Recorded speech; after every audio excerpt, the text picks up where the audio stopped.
What if the moment that changed a child's entire trajectory cost you nothing but a little trust? Muriel Summers has spent 43 years watching teachers do exactly that. And today, she's unpacking why entrusting children with real responsibility is one of the most powerful and most underestimated tools we have. If you've ever wondered whether the small things you do actually matter, this conversation is for you. This is Schoolutions, the podcast that extends education beyond the classroom. A show that isn't just theory, but practical, try it tomorrow approaches for educators and caregivers to ensure every student finds their spark and receives the support they need to thrive.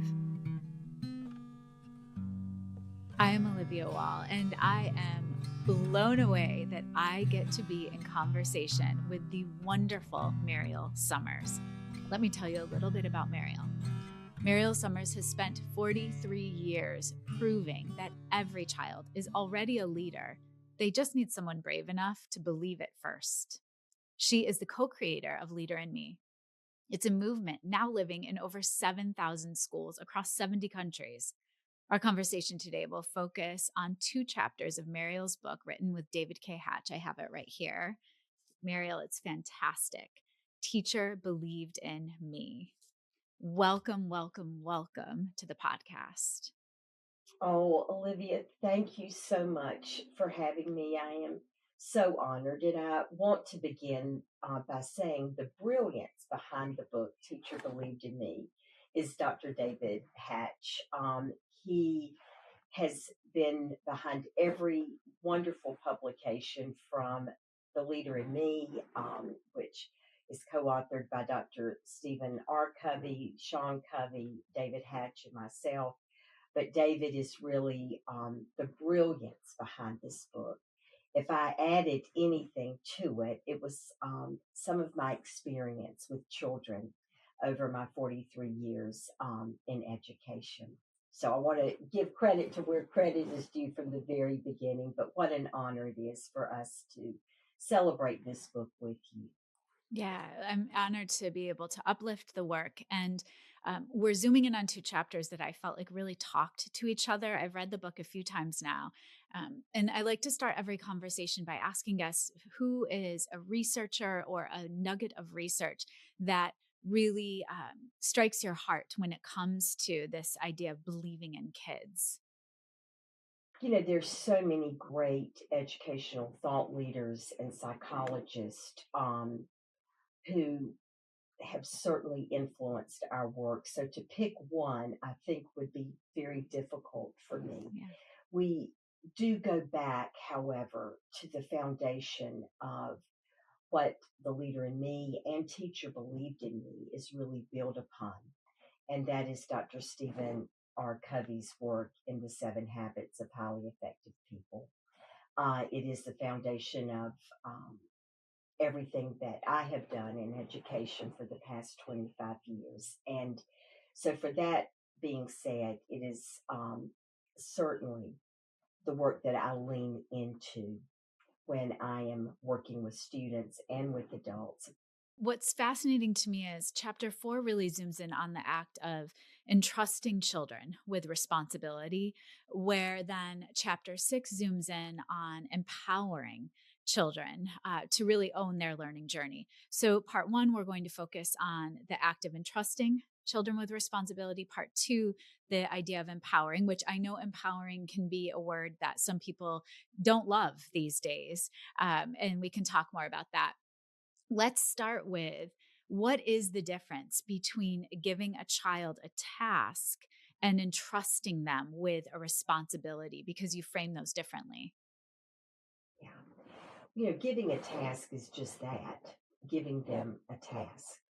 Um, in terms of entrusting them with responsibility, you almost see right before your eyes something transformational happening. One of my favorite stories is from Oprah Winfrey. And I think if I share this, perhaps it will define the difference between the Mhm. two. Oprah shares that her favorite teacher was someone named Mrs. Duncan, and it was her third grade teacher. And Mrs. Duncan gave her a task of putting cookies on the desk of her classmates before recess was over. And where the entrusting comes in, the task was putting the cookies on the desk. But what Oprah remembers most vividly about this is she says that it was more than just giving me a cookie to put on the desk. She trusted me to go into the classroom before anyone else was released to go on. And she gave me that responsibility. She trusted me, and she used those words repeatedly.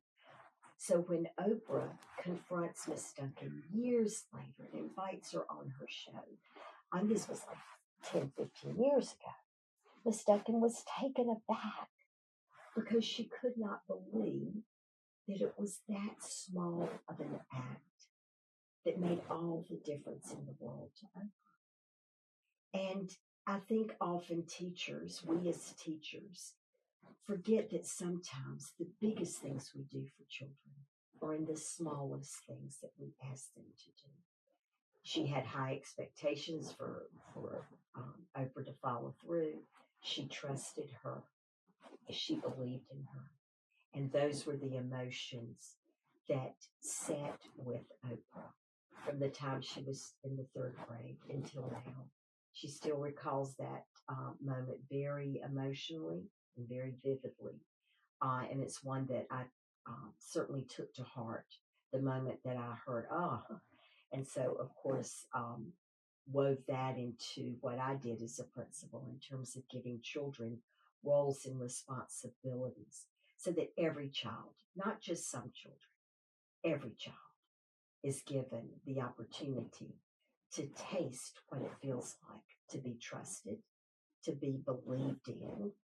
And I get emotional, honestly, just thinking about the power of those small gestures.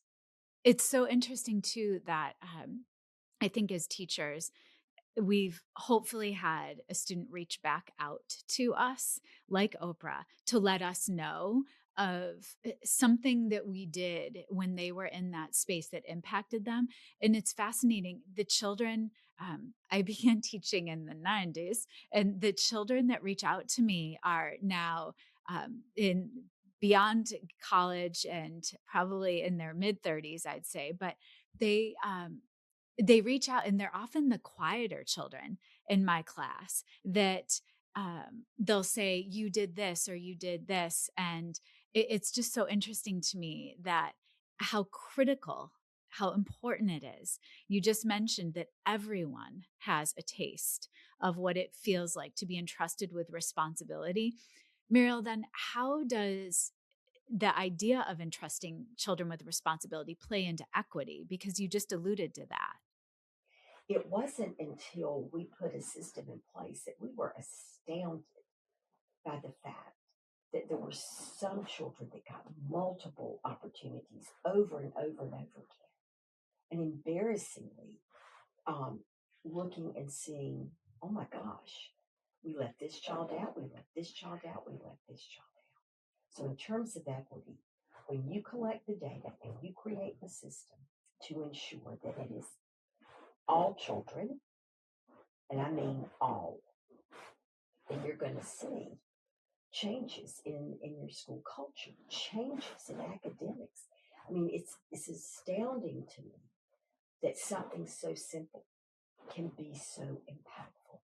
What did you witness in particular as an instructional leader at AB Combs when it comes to entrusting kids with responsibility and how it benefits the whole community, not just the individual child? It's our responsibility as educators to recognize the individual unique gifts that someone brings to a community, for example, to a classroom, if you will, because we all have our own unique gifts and contributions. With that being said, I do think we have a responsibility to recognize individual gifts and help to nurture those for the betterment of the good as a whole. And I am with you 100% about the power of community. Because you see, all we know is all we know unless someone opens a door wider for us. And I feel that global education is critical. It is an imperative that we help our children understand that our world is much smaller than it seems, and that we need to care just as much for the children that live in India, Guatemala, the list goes on, as we care about our own.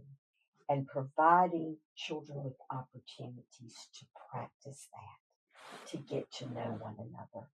And that is the beauty of the Leader in Me. We do have a system in place for our Leader in Me schools to make these global connections with schools all around the world. And the results have been tremendous because it helps students all over the world understand we all beat with the same heart.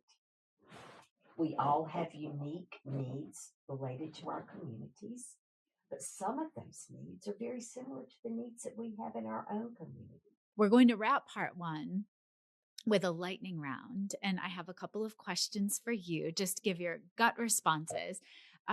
Let's start with the question right out of the gate. What do you think the most dangerous thing a teacher or parent can do when it comes to responsibility and entrusting our children with it? Low expectations. I think when teachers and parents, I think that's a problem, not having high enough expectations. I think there's a level of entitlement, I'll be honest, that we need to really dispel quickly. That children are entitled to certain things. And I think we have to teach children we work hard. We need to work hard. And that things should not come easy. And we should not enable one another. We should entrust one another and see someone's greatness and push them to that if they need to be gently pushed in that direction. I like it, gently pushed. What is one classroom role that sounds like it is meaningful, but it isn't? I think we have to be very specific in the roles and tasks we give our students if they're going to be meaningful. So I think taking a look at what we ask children to do um, and the roles in which they play in the classroom, and ask ourselves the question, is this worthy of their time? Is this going to make a difference? Is this going to have impact? So I think we have to look out for, are we wasting children's time? What do you say to caregivers or teachers that say, oh, my kids, they're just not ready for responsibility yet. They're just not ready. Well, I have had that said to me as a principal many times, and my response is always, just try. Children can do far more than any of us can expect them to do. And you put children in situations to give them opportunities to practice what it is that you're expecting of them. And I think probably you and I both grew up in environments where the expectations were high for us, but they also gave us the safety net. Children want to be challenged. We all do. We want to be able to do that, but we might need to have our hand held a little bit, but not for long. Part two, we're going to talk a lot about the word empowering, but empowering children to own their own learning journey. And I'm excited to revisit chapter 6 for that conversation. Thank you so much, Muriel. That is a wrap on part 1 of my conversation with Muriel. And here are 3 of my key takeaways. There is a meaningful difference between handing a child a task and genuinely entrusting them with responsibility. One feels more transactional, and the other is transformational, and kids can feel the difference. A second takeaway is that equity in the classroom means creating systems that ensure every child, not just the confident or compliant children, get to taste what it feels like to be trusted and believed in. A third, low expectations are the most dangerous thing a teacher or caregiver can bring into a room. Children will almost always rise higher than we anticipate, but only if we give them the chance to try. Between now and Friday, here is my call to action for you. Think about one child in your life, in your classroom, in your home, who hasn't been handed a real responsibility lately. Not a task, a responsibility. This week, find one moment to hand them something meaningful and let them carry it. Then, notice what happens. Share this conversation with another educator or caregiver who needs to hear it. And please come back for part 2 on Friday. Muriel and I talk about what it means to really empower children to own their learning. We also talk about why discomfort is actually the whole point and what Muriel has witnessed in classrooms across the globe that can make us genuinely hopeful about the next generation. See you on Friday.